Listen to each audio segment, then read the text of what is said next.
Both Barack Obama and John McCain say nuclear power is a critical form of energy, in part because both see carbon emissions and climate change as a key issue. And if we're looking for a vast supply of reliable and low-cost electricity with zero carbon emissions and long-term price stability, that's the working definition of nuclear energy. I actually think that we should explore nuclear power as part of the energy mix. There are no silver bullets to this issue.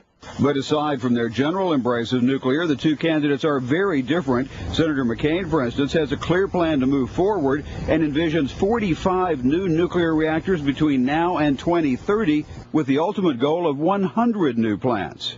This task will be as difficult as it is necessary. While Obama seems to support nuclear, he opposes the construction of any new reactors until several problems he identifies have been solved. Mainly, what to do with nuclear waste. I don't think that we can take nuclear power off the table. What we have to make sure of is that we have the capacity to store it properly and safely. 3 months after that comment, though, he seemed decidedly less supportive under any circumstances, even though his home state of Illinois has more nuclear reactors than any other state. I start off with the premise that nuclear energy is not optimal.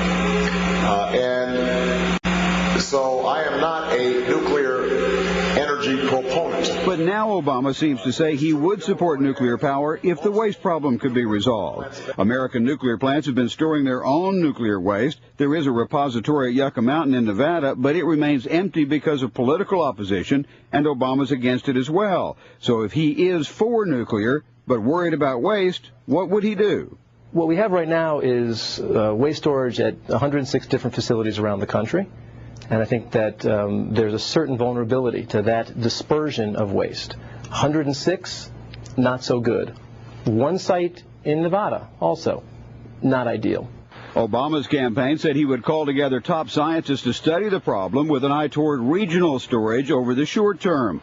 But the McCain campaign says if Obama is serious about climate change, how can he delay a push for more nuclear? It's the only way to address climate change. We have this technology now. There's zero emissions. To not be a proponent is to really take a funny position regarding climate change.